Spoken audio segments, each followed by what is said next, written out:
صدیوں پہلے ایک گاؤں کے کنارے عظیم الشان قلعہ کھڑا تھا۔ وہاں ایک نیک دل بادشاہ حکومت کرتا تھا۔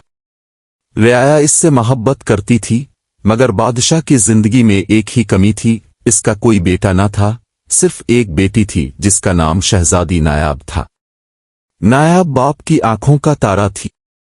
بادشاہ اپنی جان سے زیادہ اس سے محبت کرتا تھا، مگر بادشاہ کا ایک بھائی سردار جمیل ہمیشہ حسد سے جلتا رہتا تھا۔ وہ اکثر خود کلامی میں کہتا، ایک بیٹی تخت کی وارث کیسے ہو سکتی ہے؟ اگر یہ لڑکی راستے سے ہٹ جائے تو یہ تخت میرا ہوگا۔ یہ نفرت دن بدن بڑھتی گئی اور اس نے اپنے دل میں ایک بھیانک سازش کا بیج بو دیا۔ شہزادی نایاب اپنی خوبصورتی اور غرور کی وجہ سے مشہور تھی۔ وہ زیادہ وقت محل کی چھت سے گاؤں کو دیکھتی۔ ایک دن اس کی نظر گاؤں کے ایک نوجوان لکڑہارے ارسلان پر پڑی۔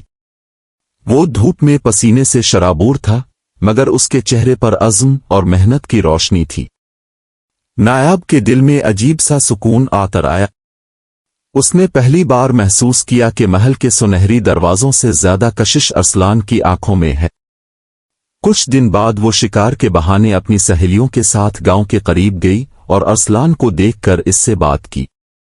نایاب مسکرا کر، وہ تم روز یہی کرتے ہو، لکڑیاں کاٹنا؟ ارسلان سادگی سے، ہاں شہزادی، یہی میرا سہارا ہے، یہی میرا فخر۔ نایاب حیرت سے، فخر؟ یہ کیسی زندگی ہے؟ ارسلان محنت سے جینے کا فخر، دوسروں کا پیٹ بھرنے کا سکون، یہ وہ چیز ہے جو محل کی دولت سے نہیں ملتی۔ یہ باتیں نایاب کے دل پر چھپنے لگیں۔ وہ بار بار بہانے سے گاؤں آتی اور ارسلان سے ملتی۔ رفتہ رفتہ دونوں کے دل قریب آنے لگے، لیکن خوشیاں زیادہ دیر قائم نہ رہ سکی۔ سردار جمیل کو یہ خبر ملی کہ شہزادی ایک گاؤں کے لڑکے سے محبت کرنے لگی ہے۔ یہ اس کے لیے موقع تھا۔ جمیل نے اپنے آدمیوں کو بلا کر کہا، یہی وقت ہے۔ اگر میں نے شہزادی کو بدنام کر دیا تو رعایا خود میرے بھائی کے خلاف ہو جائے گی، پھر تخت میرے قدموں میں ہوگا۔ چنانچہ اس نے ایک جال بچھایا۔ اس نے اپنے سپاہیوں کو حکم دیا کہ ایک دن جب شہزادی گاؤں آئے تو اس پر اچانک حملہ کر دیں اور یہ تاثر پھیلائیں کہ وہ ایک عام لڑکے کے ساتھ وقت گزارتی ہے۔ ایک شام شہزادی ارسلان کے ساتھ گاؤں کے کنارے بیٹھی تھی۔ دونوں باتوں میں گم تھے کہ اچانک گھوڑوں کی ٹاپیں سنائی دیں۔ سردار جمیل کے سپاہی تلواریں کھینچتے ہوئے آ گئے۔ ارسلان چیختے ہوئے، اے شہزادی، پیچھے ہٹ جاؤ!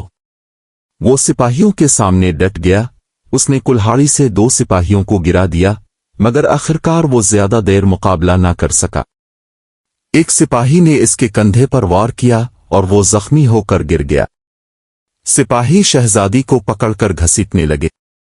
نایاب چیختے ہوئے، ارسلان، مجھے چھوڑ دو، یہ سب سازش ہے۔ لیکن اس کی آواز کسی نے نہ سنی۔ پورے گاؤں میں یہ خبر پھیل گئی کہ شہزادی کو ایک عام لڑکے کے ساتھ دیکھا گیا ہے۔ شہزادی کو محل میں قید کر دیا گیا۔ سردار جمیل بادشاہ کے کان بھرنے لگا، بھائی، یہ لڑکی تمہارے خاندان پر داغ ہے۔ رعایا باتیں بنا رہی ہے، اگر تام نے سخت فیصلہ نہ کیا تو تخت بھی تیرے ہاتھ سے نکل جائے گا۔ بادشاہ کا دل 2 ٹکڑوں میں بٹ گیا۔ ایک طرف اس کی بیٹی تھی، دوسری طرف تخت کی عزت۔ اس نے اعلان کیا، شہزادی کو اپنی بے گناہی ثابت کرنی ہوگی، ورنہ وہ میری بیٹی نہیں۔ نایاب قید خانے میں رو رہی تھی۔ نایاب آنسو بہاتے ہوئے، میں نے صرف محبت کی تھی، کیا محبت گناہ ہے؟ ادھر ارسلان زخمی حالت میں بھی گاؤں کے بزرگوں کے پاس گیا۔ اس نے کہا، شہزادی بے قصور ہے، اصل مجرم بادشاہ کا بھائی ہے، اس کی سازش ہے۔ بزرگوں نے یہ بات سنی اور دربار میں جانے کا فیصلہ کیا۔ اگلے دن گاؤں والے، بزرگ اور ارسلان سب بادشاہ کے سامنے کھڑے ہو گئے۔ ارسلان زخمی آواز میں، بادشاہ سلامت، میں ایک عام آدمی ہوں، مگر سچ کہنے آیا ہوں۔ شہزادی پاک ہے، یہ سب جمیل کی چال ہے تاکہ وہ تخت پر قبضہ کرے۔ دربار میں سناٹا چھا گیا، سب کی نظریں سردار جمیل پر جم گئیں۔ اس کا چہرہ پسینے سے بھیگ گیا۔ بادشاہ نے غصے میں کہا، جمیل، سچ بول، کیا یہ سب تیری سازش تھی؟ رعایا نے شور مچا دیا، ہمیں سچ چاہیے، ہمیں انصاف چاہیے۔ آخرکار جمیل کی سازش بے نقاب ہو گئی۔ سپاہیوں میں سے کچھ نے اقرار کر لیا کہ وہ جمیل کے حکم پر شہزادی کو بدنام کرنے آئے تھے۔